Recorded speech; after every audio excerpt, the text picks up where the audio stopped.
Alright, last box. Bang, bang, bang. Iowa. That's from Iowa.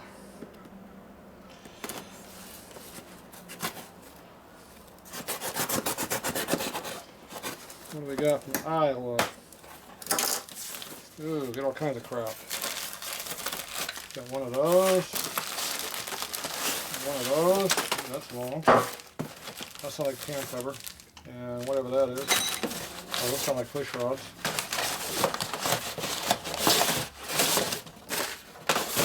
Some baggies.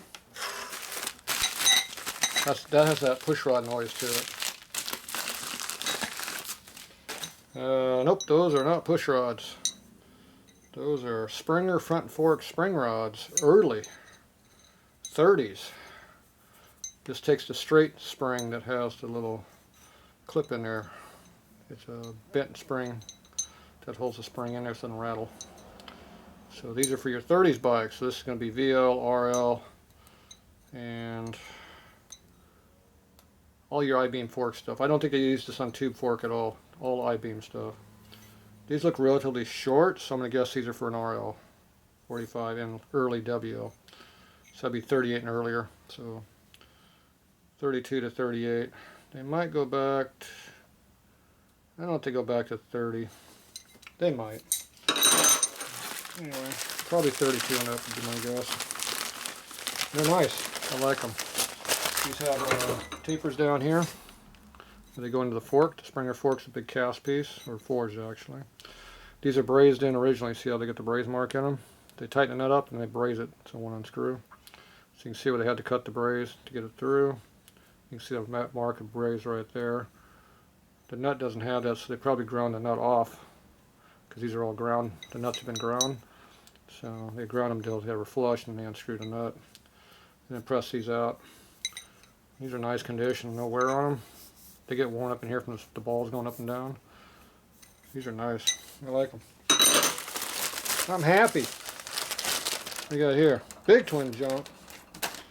Yeah, this is big twin junk. Panner head. An early shovel. Change your tensioner, primary. Why is it at such an angle? That's at a hell of an angle. That is a lot of angle on that. Why is it at so much of an angle? I wonder if it's off a trike or something. I don't think so. This is full side. Trike ones are little short stubby ones. That's a hell of an angle on that thing. That's more than I remember being. That's weird. I'll have to look that up in the book to see what's going on with that, because normally they're flat this way. That's got one hell of an angle built into it. Yeah, that's weird. I don't know why it's like that. I don't know the application when you use that. See, it's flush here, and you see it's raised up here. That is a weird one. It's early because it has this nylon shoe riveted onto it. That's 60s way of doing stuff. You know, usually by the time you get to about 70, 72, right in that area, they don't do this crap no more like this. Yeah, that's a hell of an angle on that shoe. That's weird. I don't know. I'm stumped. I don't know something. Oh well. Yeah, that's a weird one. Alright, what else we got in here? I think it's a fork leg. It is a fork leg. Pan head, treble head. Drum brake. No disc. Solid axle.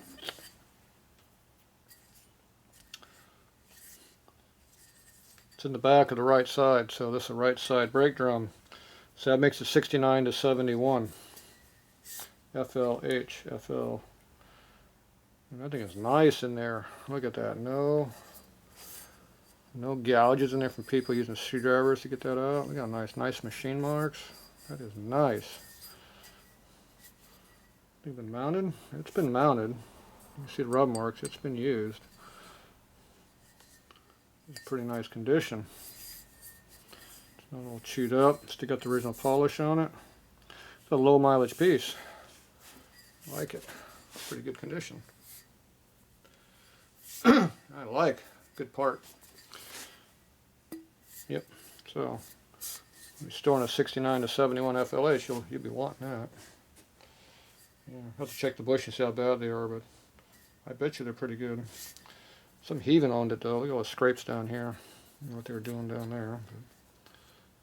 But even right in here's a big gouge mark. Looks like a grinder hit it. What are the grinding marks? What the hell would they got a grinder over here for? Yeah, I don't know. Probably done off the bike. Yeah, there's a bolt that comes through here, but that's nothing special. It doesn't require cutting to get that off. So it's all gouged up in here too. Something happened under. That's casting. I think that's casting debris. Roughness, hard to tell. I don't know. Pretty nice shape. Original. Kind of rough casting. Now these it's more sharp down through here. That's when we have identifying reproduction from aftermarket. When it starts getting kind of chunky down here, it's aftermarket. The Harley stuff's usually pretty damn nice looking. This one's kind of rough looking. Not as crisp as I would think it would be. But you can see the casting mark up on here, foundry mark, which numbers, so that's going to be Harley only. I've never seen aftermarket have any kind of a number up on their stuff. They don't number anything because they don't care. So I'm just kidding. It's just a shoddy job.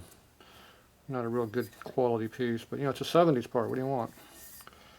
They didn't care in 70 about how they made stuff. AMF was in charge then. Make more of them. We don't care quality. We're making 50,000 bikes every year no matter what. Whether they sell or not makes no difference. That's what they did. Alright, there you go. 3 parts.